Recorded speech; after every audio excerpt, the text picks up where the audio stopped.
She's a pigmented gal.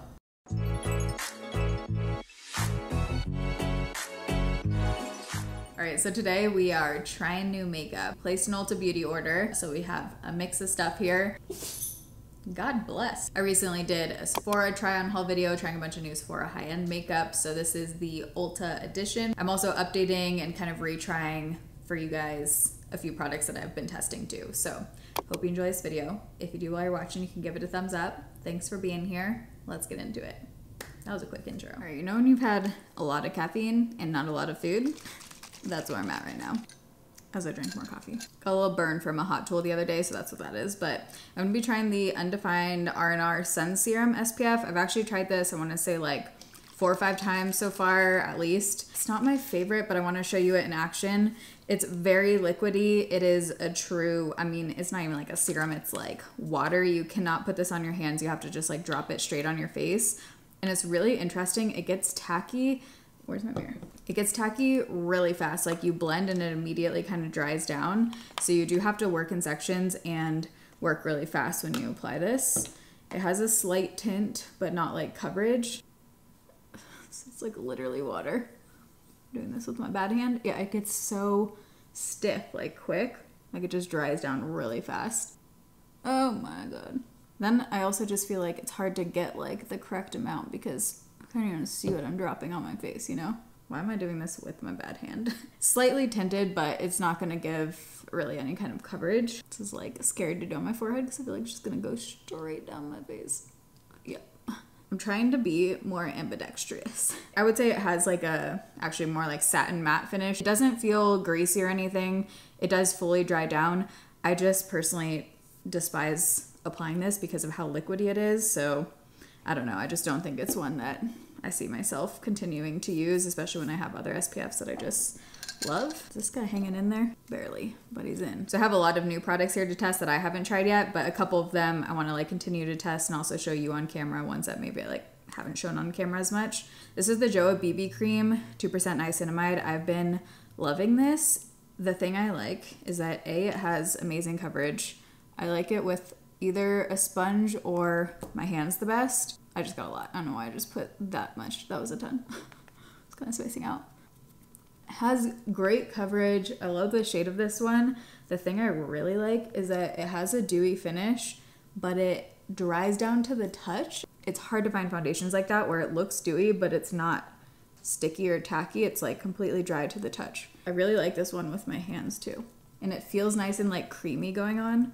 Has a really nice consistency. It's not thick, but it's definitely more creamy than like a typical liquid foundation. Like it does feel like a BB cream in that sense. It's affordable. You can get it on Amazon. These present a challenge. And I really like the undertone. Has a nice neutral undertone. It's not too orangey. Lasts well throughout the day. I showed wearing this in the Shop With Me like Phoenix vlog, so you can see how it wore throughout the day too. And I am going to be having a foundation updates video coming, but spoiler alert, I am really liking this one. And the dry down thing is like probably my favorite thing about it. Okay, so this is the, I want to say like 3rd time I'm going to be trying this. This is the Joa Eye Serum Concealer. I was just shopping on Amazon and I saw they had some new products I wanted to try. It has the little sponge applicator. So far I'm not loving this, but let's apply.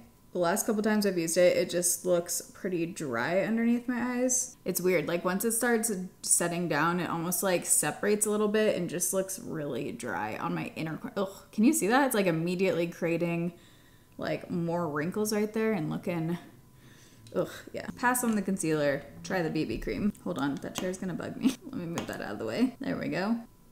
I might try it just for shits and giggles, blending it out with a sponge since I don't like it with a brush. Typically I do not like concealer with a sponge, but maybe this one needs some moisture. The only concealer I like with a sponge is the Flower Beauty concealer, not the Light Illusion. I have it right here. Just get it. This one, the Get Real Serum Concealer. This is the only one I can think of off the top of my head that I like better with a sponge than a brush. Every other concealer, gotta go with a brush. Yeah, this concealer is just, it's a no. New product, very excited to try it. I've been testing the brow gels lately. This is the Maybelline Tattoo Studio Medium Brown 36 Hour. This is a new one from them. It says Life Proof Formula. Sounds intense. So it has the nice tiny wand, which I love.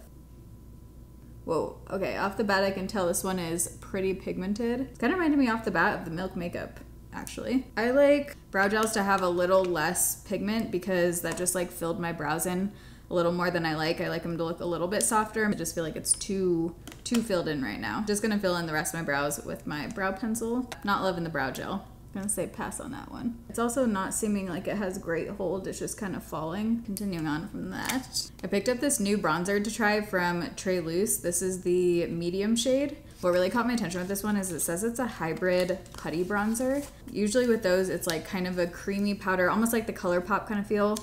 Whoa, I just realized, I feel like everyone stopped talking about ColourPop.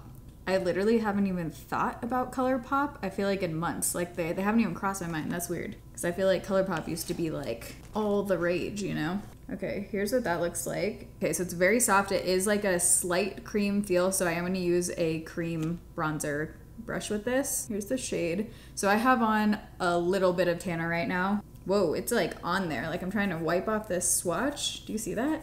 It is cardboard packaging, which isn't my favorite. It's gonna look weird because I have that burn right there, just a heads up. Ooh, I might have gone too much. Hold on. Let me blend that. Can't tell if I got too much or if the shade is just a little too orangey. I think I might have just gotten too much because as it's blending out, I feel like, yeah, it's looking nicer. Let me see the other side because I can't tell if it's looking a little patchy or not. I only dipped my brush in once on this side. Still looking pretty intense. I think maybe I should just go with the lighter shade unless I have a deeper tan on. I think that's my issue, is just the shade right now. They do have a lighter shade though, so that's just my bad. I think if I had more tanner on, the shade situation would be good. I'm gonna apply a little bit to my forehead. See, I like it there. It looks natural there. Why is it looking so much more natural on my forehead? I'm confused. I think tapping in this pan is the way to go instead of swiping. I'm just getting too much product when I swipe, but when I tap, it's looking really nice. Trey Loose has a few really nice products. Like I love their eyeliners, but I'm curious to see how long this lasts just based on hand swatch because it's promising that it doesn't just like wipe off right away, you know? I'm gonna add a little concealer because it's just like disappearing and looking super dry. Save the day, I'm gonna add a little bit of my favorite Milk makeup concealer. This one I like to let sit on for a little bit. Whoa, I just got that real close to my eyeball. Okay, well that's sitting. I do have two different blushes to try. This packaging like does something to my core. It is so beautiful. Look at this. These are new L'Oreal Infallible blushes. I'm surprised they haven't come out with these before. Like this line has been out for years and years now, but I got the shade 05 Fearless Coral. So this is obviously a powder blush, which I usually use cream blushes these days, but I also got this cream blush by LA Girl. It's their new Velvet blush. It's in the shade Glimmer. I was thinking I could either use this as like a blush topper or blush depending on how shimmery it is, but it reminded me of my favorite Wet n Wild product like this, which I'll link down below, Peach Bums. So pretty, but I use that as like a highlighter pretty much, like a pinky blush topper highlighter. Blending this out. I mean, a little better. It's laying kind of weird on top of that other concealer. So I'm first gonna try this one since it is a cream. I'm gonna swatch this to see how highlightery it potentially is. I'm actually just gonna try it with my finger and kind of like tap it on. Okay. I mean, it's looking really natural. It's no Wet n Wild, I'll just say that. It's not looking bad. Let me try it with a brush. I'm just gonna go straight in. I feel like it looks a little more textured than the Wet n Wild. Wet n Wild is just like the prettiest sheen, like you can't see it on your face. I do want to apply this over top. I could use a little more blush. Going in with this shade, which looks really pretty. I'm excited. I'm just gonna do one tap to start because that looks like it's gonna be pigmented. Yeah. Oh yeah, she's a pigmented gal. Oh, it's blending out nicely though. Oh, it's hard to find pigmented blushes like this, but that blend out nicely and give that like just softness. Very pretty, and I really like the shade of that. I don't know about the name though. Like this isn't really coral at all. Actually, at all. I would say this is like a pink kind of berry color. Definitely not coral. Wait, I love how this is blending out. I need to do a dupes video because it's been literally, I think, over a year at least. And I have, you know what, I have a pretty decent dupes list going. I'm almost ready for a video. That's beautiful. I'm gonna do a little on the bridge of my nose, just whatever is like left over. Probably what I'm most excited for is this Uma Beauty Trippin' Smooth Powder in the shade Light. Ooh, this is nice packaging. Whoa, what is happening here? I've never seen packaging like this in my entire life. There's like a donut situation in the middle, and then it says twist on the outside. Follow that. Are you smarter than a 5th grader? Here we go. Oh my god, that is really cool. Okay, so you just twist it and then the powder is dispensed in the middle. That is so handy so you don't get powder like leaking out. It does dispense a lot, so you don't need to twist all the way. Don't do what I did. I can't really show you without it falling out, but it dispenses a decent amount, so I would say just do a little bit. But that is genius packaging. I've never seen that before. It's hard to find things in this industry that are like very inventive and new. This packaging, props to them, because this is really cool. I can tell just looking at this, it looks extremely finely milled. Just to fully test this powder, because I'm really curious, I am gonna do it on my forehead today, even though typically with like this BB cream, I don't need to powder it. I just wanna show you. So see how dewy it looks right now? I'm gonna take my finger and just go like this. I mean, it is dry to the touch, and yeah, nothing's coming off, but it looks super dewy. A lot of loose powders, if you're new here, don't work for me. Most of them, there's two that I absolutely love right now that I'll link down below. So I'm just tapping off the excess and then going in. Let's see. Very fine, like you can't even see applying it. It kind of just like disperses into your skin. I mean, the sheen is definitely still there with that powder. You can still see the glow coming through. I'm gonna try it with a powder puff around my pore area and like really press it into the skin to see how much blurring it does. I'm gonna have to keep trying this because I do feel like it's picking up a little bit like the product underneath, which can happen with a lot of loose powders for me. Let me try down here. It is doing some blurring, it's just not as much. I think I'm losing a little coverage that I had. Let me try the brush again, but down here. It's not an immediate no. It's not an immediate yes. I feel like I'm gonna have to keep trying this one. For our highlighter today, we're gonna throw it back, folks, and use good old Essence. This is hands down one of the best of all time. Never disappoints. I've been waiting for someone to come out with something like this. This is the Maybelline Color Tattoo 24-Hour Eye Stick in the shade I Am Confident. It's basically just a matte. It looks like a matte cream shade, which I've been trying to find a dupe for my Laura Mercier Caviar Eye Stick in the shade Vanilla, and I have not yet. So I'm really hoping that this is it, because I like using something like this as an eyeshadow base. Products like this can just create a really nice even base for you, help eyeshadows stick, cover up anything you got going on in your eyelids. Well, it's pretty stiff. Definitely not as creamy as Laura Mercier. I feel like I need to apply more to get it on there. It's pretty dry feeling. Yeah, this is interesting. It's very dry. We'll see how shadow goes on over top of here. And you could use this as a just shadow stick like it says. It's not made to be an eye primer. I just wanted to see if you can use it like that. I am having some dryness on my eyes. It's really dry here. I'm in Denver right now and it's super dry. I'm sorry, you guys are sick of seeing this, I'm sure, but limited on the travel palettes here. And also there just haven't been, I looked actually for a new eyeshadow palette to test, and there just haven't been any lately that I've been like catching my eye. This is actually going on really nice over top. I can notice a difference with certain eyeshadow bases I use with like how eyeshadow applies, especially because I do use this palette literally every day. I guess I'm putting this all over the lid. I'm actually gonna take the gold, like this coppery shade in this Pat McGrath little palette. It's not my favorite palette. I'm just gonna take that on my finger and press over top. Whoops, that got way too close in. Didn't mean to do that. I'm gonna take the lightest matte neutral shade in the Wet n Wild palette and just cover that up. This Pat McGrath palette was limited edition. I did get it recently. I'm not sure if it's still on Sephora, but honestly it doesn't matter because just pass on it. I am going to be having a speed reviews coming up on a bunch of updates on products and stuff too. I'm going to take the lightest shade though in this palette and go in towards my inner corner. Yeah, my inner corner is looking so dry right now. Like scaly dry. I feel like I've never seen it like this. The more I'm looking at that powder, it definitely took away some of the coverage. And I'm feeling a little dry. I am feeling a little dry overall. I feel like I could use a little setting spray right now, which I don't think I have actually. This is a new mascara from Maybelline. It's the Falsies Surreal Extensions Mascara. Hybrid fiber technology. Love the packaging of this. Super cute, springy, summery. Okay, I like this kind of wand. Usually this kind you can like get into the lashes really well. Oh, the only thing with this mascara bottle is that it's rounded on the bottom, so it doesn't sit upright. Okay, I can tell this is one that you gotta wipe off a little excess, definitely. Just looking a little clumpy. I wish I could get a little more separation. I think this is one I would have to layer with something else, like a more separating mascara. Not my favorite. I'm gonna need to layer this with something. I would try layering this with like Essence Lash Princess or Revlon So Fierce mascara. If I want like a really separating mascara that doesn't take away the volume, that's usually when I would use Revlon So Fierce. It's been a long time since I've put on strip lashes because I've been trying all these different kinds of like the no glue lashes. And actually on Ulta, I picked up these velour extensions lash clusters. These are like DIY lash extensions. Of course, you need to apply with something that doesn't come in here.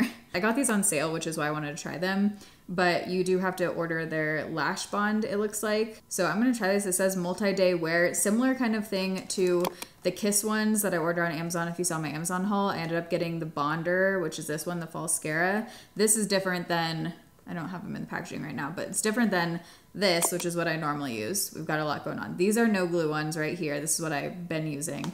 This one by Kiss this does have glue. It's more of like, you put it on for a few days or even maybe a week. I don't know how long these ones are supposed to last. So I've got like a high-end version of this and then the Kiss version of this. I want to try both, but in the meantime, I'm going to put on a strip lash just to switch it up. These were from Amazon, and I'm just going to use ones that I already have cut up here. I just cut off a little bit from the end. Okay, lashes are on. It's actually incredible how much longer strip lashes take to apply. I mean, I watched a whole 12-minute YouTube video in that whole time. So that's how long this took me to apply. My normal ones just take me like literally a minute now. We got a lot to add here. I'm gonna tight line. I am gonna add a little bit of liner because I want to continue to test this. It's the Urban Decay 24/7 inks. I might do like a full wing because I just feel like I need to like blend these lashes in more. I love how this one has like a grip here. It feels like you're gripping a little like pen. Okay, I think we're going for the cat eye thing. So I don't think I'm gonna smudge it, but I did bring that all the way into my inner corner and you can see the difference just what that creates there. This one goes over the lash band nicely. It's nice and black. Okay, I want to retest this. It's the Joa Black Gel Liner. Tight lining is hard to do on camera. Whoops. I don't know if you can tell the difference, but it does just fill in like all those blank spaces. Because my under eyes are looking so bad right now, I think I am gonna smudge a little bit of shadow under there. That can really make a difference because it just kind of like conceals some of your lines down there. So I'm just going back in with the Wet n Wild palette, taking a mix of a couple of the tan shades and just smudging that underneath. I'm gonna put on a little bit of cream liner. Okay, Maybelline came out with new shades of their lifter glosses. I wanted to get every shade. They had a lighter shade too, like a milky pink. This one looked like it's still gonna be milky though, and I love a lip gloss like this where it has that pink tint. So I'm so excited to try this. This is in the shade 24 Bubblegum. Gonna do Rare Beauty Worthy. Typically with this one, I would use Tarte Mauve, but it is in some backpacker purse right now. So it has a nice big applicator. Smells like cake. So far, nice tone, nice tone. Let's see how glossy it is on the top. My lips are very dry right now. I don't know if you saw that before I put that on. And this is doing a good job of covering up that dryness and doing a little bit of like filling in the lip lines. It's not ultra glossy, but I really like the color of it. It's not as reflective as some of my other glosses, but it's still looking really pretty. And I like the tone of that pink. Okay, just got thumbnail.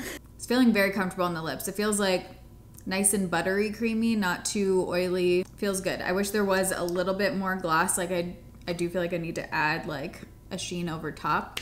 Okay, I'm gonna take out my rollers and then I'll be back to share with you my favorites and least favorites of some of the stuff that we just tested. Okay, when I did the rollers in my last video, I think that was my last video that you saw, the summer makeup one, I didn't hairspray them. Like when I had the rollers in, I didn't hairspray them. I hairsprayed it after. And I think the hairspray is the key because they look so much better and more voluminous today. And I think the hairspray like really made a difference. Obviously it's gonna fall a little bit. It's looking like a little poof right now, but I kind of like it, like the volume. We'll see. Like I said, I'm gonna keep testing my strategies, making progress over here. All right, let's go through the standouts first. So I would say definitely the L'Oreal blush. I feel like it takes a lot to impress me with a powder blush because a lot of them can be very similar. Obviously I don't know how this one will wear throughout the day yet. That's what speed reviews videos are for, where I update you on how everything wore and once I've tried things in different ways. But I love the shade of this. Definitely not coral, but I love the tone of this pink. It blends out so beautifully and just like effortlessly while still being pigmented. And I just feel like this one's gonna layer well too. This one I've been testing for a while now, but obviously this one is a standout for me. I love this, but in this video, that was a highlight. And then the Treloose bronzer, I'm really liking how it looks on my forehead. So I think the key is the tap method, just not getting too much product, but it looks really beautiful. Like it blended in nicely. The color's looking nice on my forehead. I'm excited to keep trying this one. And once I have on, you know, darker tanner, I think the shade will probably be perfect. And then the other one I'm liking so far is the Lifter Gloss. I would probably add my clear Peri Peri gloss over top or Fenty Beauty Sweet Mouth just to give it a little more oomph. But it is comfortable on the lips, like the color, like the formula so far. Ones I'm kind of on the fence about so far, the Uma Beauty powder. I'm just gonna have to keep testing the formula of this. It's not an immediate no. I have a feeling my other powders are still gonna be like way above this one, but I am gonna keep testing it. I really like how finely milled it is. And if you don't have issues with loose powder, like if most powders work for you or you don't have issues with it picking up product underneath or removing coverage, then you might like this because it is very finely milled and it is doing some blurring. It's just not as blurring as the ones I'll link down below for me personally. This I'm torn because I think my eyes just might be really dry right now. The formula itself is not like a creamy pencil. It's definitely more on the stiff side, but shadow did apply well over top of this. Obviously I'll see how it wears throughout the day. Blend it out really easy because it is more of like, it has a slight tackiness, but it's more on the dry side. So it wasn't like tugging, it wasn't too creamy, it's not creasing. So it could potentially be a good base. Gonna keep trying it. This one I guess I'm also on the fence about, the LA Girl Velvet Blush. It's not bad, it looked fine, it's just not wowing me. And then the other like, it's okay product for me is this SPF. It's just not my favorite. I don't enjoy putting it on, but the end result is nice. Like it does, you know, dry down. For me, I just find it kind of annoying to work with. The total no for me is this concealer. I feel like this is like my least favorite product out of everything that's on my face right now. Just looks really bad underneath my eyes, and I've had that experience every time I applied it, so I don't think it's just like my dryness right now. For me, this Maybelline brow product is a no. It's just too pigmented. I feel like my brows look like a little too filled in, too blocky right now. And I also don't feel like it has great hold. And then the Maybelline mascara, I just think there's better drugstore mascaras out there. I will try layering this just to see if anything magical happens, or I might try it with the Maybelline primer because sometimes that can like really make a difference with mascaras that I don't like on their own. So I'm gonna try to make this one work, try it with other things, but on its own it's a no, which is unfortunate because I really like the packaging of this one. I think it's so cute. I think that's everything. Those were like the standouts one way or another. I'm gonna have everything I tried today listed down below in the description box. I hope you guys enjoyed this video. I love you guys. Thanks for watching. See you in my next video. Bye.